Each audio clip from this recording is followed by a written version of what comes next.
அடியேன் ராமானுஜதாசன். அனைவருக்கும் வணக்கம். இன்னைக்கு ராமானுஜ நூற்றாந்தாதில 50வது பாசுரம் பார்க்கலாமா? உதிப்பன உத்தமர் சிந்தையும்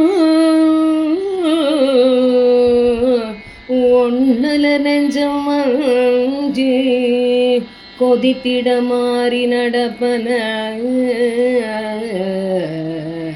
கொள்ளைவன் குற்றமெல்லாம் பதித்த என் புன்கவி பாகினா பூண்டன பாவுதோசி எதித்தனை நாத ராமானுஜ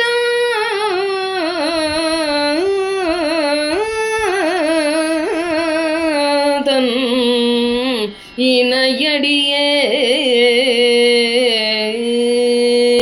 போற்றப்படும் குணங்களை உடைய சந்நியாசிகளுக்கு ராமானுஜனே தலைவனாய் உள்ளான். அடியேனுக்கு நாதனாய் இருக்கும் ராமானுஜரின் திருப்பாதங்கள் உயர்ந்தவர்களின் சிந்தையில் கதிரவனைப் போலும் புறசமயத்தின் பகைவர்களது நெஞ்சம் பயத்திலே பொறாமையில் கொதிக்கும்படியும் அடியேனின் உள்ளத்தை கொள்ளை கொண்டன. அவை வலிமையான குற்றங்கள் நிறைந்த அடியேனது அபத்தமான கவிதைகளை பாதரட்சையாக ஏற்றுக்கொண்டன. திருமலை ஆண்டானிடம் திருவாய்மொழியின் அர்த்தங்களை ராமானுஜர் கற்றார் என்பதை போன பகுதியில் பார்த்தோம். இனி நடந்த அனைத்தையும் தெரிந்து கொண்ட பெரிய நம்பி ராமானுஜரை பார்க்க வந்தார்.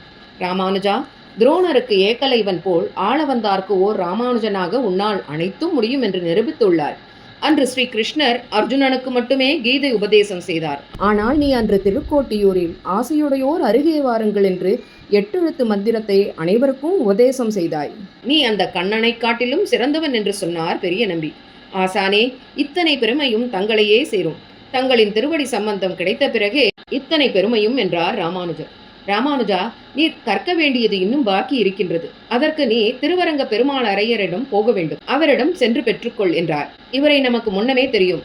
ராமானுஜரை திருவரங்கம் அழைத்து வந்த பெருமை இவரையே சேரும். அன்று முதல் திருவரங்க பெருமாள் அரையருக்கு ராமானுஜர் பணிவிடைகள் செய்ய ஆரம்பித்தார். அரையர் ஆடிப்பாடி களைத்து வரும்போது அவரது தொண்டைக்கு இதமாக பசும்பாலை காய்ச்சி குங்குமப்பூ, பச்சை கற்பூரம், இனிப்பு இவற்றை சேர்த்து இதமாக கொடுக்க ஆரம்பித்தார். நம்பெருமாள் முன் நித்தமும் ஆடி பாடி களைத்து போகும் அரையருக்கு மேனியின் களைப்பை போக்கும் வஸ்துக்களுடன் மஞ்சளும் சேர்த்து அரைத்து அவர் தேகம் முழுவதும் தடவி குளிப்பதற்கு தோதாக செய்து வந்தார். ஒரு நாள் மஞ்சள் காப்பு வாசம் சரியில்லாமல் போக அரையர் முகம் சுருக்கை கவனித்த ராமானுஜர் அதை தவிர்த்து வேறு புதியதாக தடவி கொடுத்தார். ராப்பத்து பகல் 10 காலங்களில் அரையரை தானே குளிப்பாட்டவும் செய்தார். ராமானுஜரின் இந்த அனைத்து உபச்சாரங்களிலும் மனம் மகிழ்ந்த அரையர் பெருமான், ராமானுஜா, நீ என் மனதை கொள்ளை கொண்டு விட்டாய்.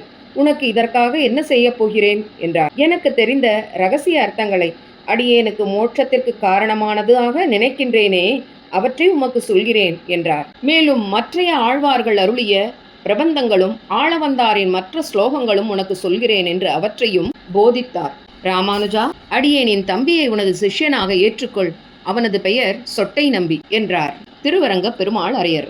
ராமானுஜரும் அரையருக்கு நன்றி சொல்லி அவரது தம்பியை தனது சீடனாக ஏற்றுக்கொண்டார். ஆச்சாரியனும் சீடனாகிய சொட்டை நம்பியும் இருவரும் ஆளவந்தாரின் குமாரர்கள் ஆவார். இனி அடுத்த பகுதியில் பார்ப்போம்.